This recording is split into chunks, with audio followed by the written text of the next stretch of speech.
guys, it's Jenna, and today I'm going to be doing my updated tattoo video. I got 2 new tattoos since my last tattoo video. I got them for a birthday present. So yeah, that's what today's video is going to be on. So the tattoos that I got are my sun and my moon, crescent moon. What they represent, I guess. Well, first of all, placement. I was kind of all over the place on where I wanted the placement, but I did end up on my shoulder blades because I thought that looked the best, and with like shirts like the one I'm wearing today, I thought it looked really nice, so I went with my shoulder blades. Why I got them. I've always really just liked the sun and the moon. Not really a huge meaning behind the sun. There is meaning behind the moon. How I picked them is I just saw a couple of designs that I liked online and just kind of changed up the sizing of certain things. I liked how the rays weren't like pointy, they kind of squiggled. I thought that looked nice. I just thought if I had a moon on one side, I might as well get the sun on the other side, so that's why I got the sun. I got the crescent moon. I got it in a crescent. One, because I've always loved like crescent moons. Like I grew up watching Sailor Moon, and it was just something that I always thought looked really nice. Like I have crescent moon earrings that I wear constantly. It's just something that I really like. I got it in the shape of a C, facing like how a C would look, or like this.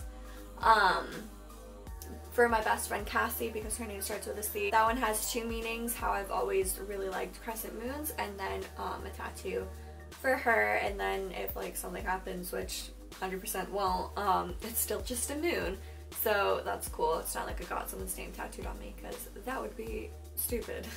So those are the meanings behind it. Price, I went to a shop and they said that they have a $50 minimum, which most shops do, and they charged me $50 for each, so it was $100 altogether. And like I said before, I got it for a birthday present, so my parents paid for it, which was great. I got it at J-Rock Tattoos by Sandra, so that's cool. Pain. I, for some stupid reason, didn't think it was gonna be that bad. I'm like really bony, obviously, so it didn't like trigger in my mind of your entire back is just all bones. There's no cushion, there's no nothing. So it really hurt, like bad. Like at one point, I didn't want to start crying because that's like, don't be a pussy, you know? But a tear almost came to my eye because I was like, oh my god, this hurts so much. But they only took like 10 minutes, which was great.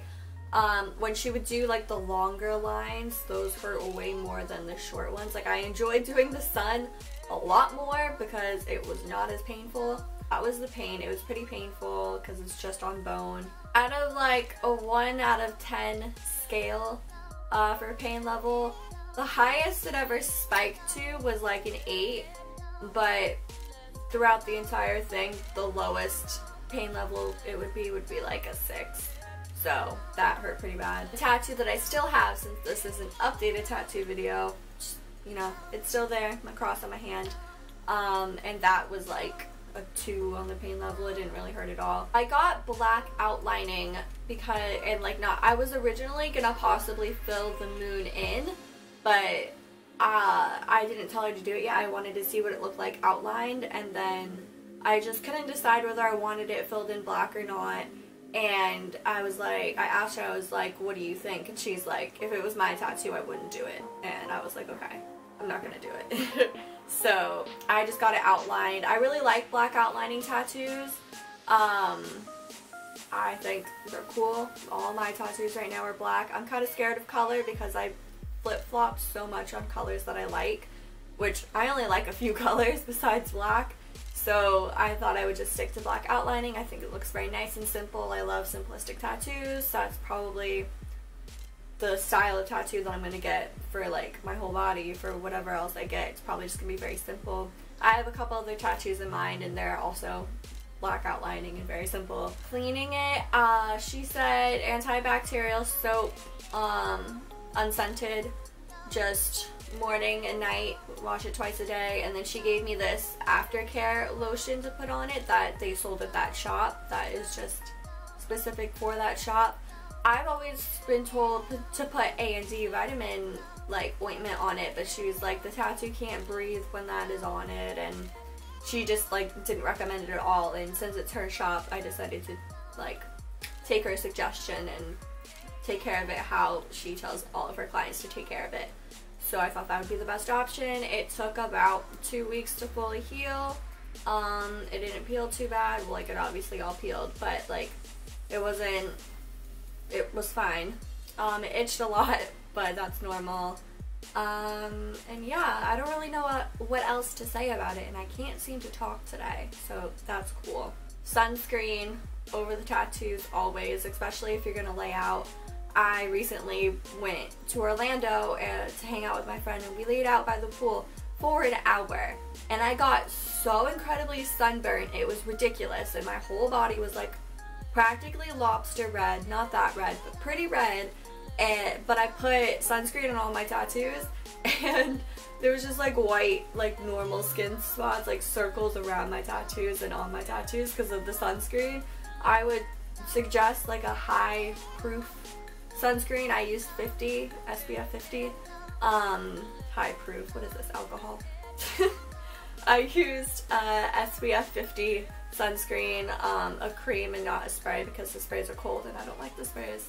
But yeah, that's what I use on my tattoos when I go out in the sun. But yeah, I think I've covered everything. I hope you guys like them. If you don't, I don't care because it's mine and not yours. If you don't like tattoos or anything like that, don't say anything because I don't really care. My decision, not yours. My body, not yours. So that's it. For updated piercings, I think in my last video I had my belly button pierced. I think my septum ring was out and had closed up. I had 2 right here, but those closed up like a couple years ago. So my standing piercings now are just my regular earlobes, and then I have a cartilage piercing up here. I had my belly button piercing, but it tore, and then after it tore, it got severely infected, and then it got to the point where the layer of skin that was keeping it like on my body was so incredibly thin and was gonna tear any second. I just took it out. So I'm currently letting that just fully heal. I might get it re-pierced in the future. I'm not sure right now because like scar tissue and whatever. I don't know what like the recommendations for that is for getting a piercing in the same spot that you had it before. If it's more painful, blah blah. So we'll see. It was one of my favorite piercings though, and I'm really sad that it got ripped out. But what are you gonna do? It tore and then got infected and then it was a mess. So I had to take it out. Okay, so I make new videos every Monday and Friday. I will see you guys on Monday, and I hope you have a great day. And yeah, talk to you later. Bye! You apply no pressure to help me crystallize, and you've got the faith.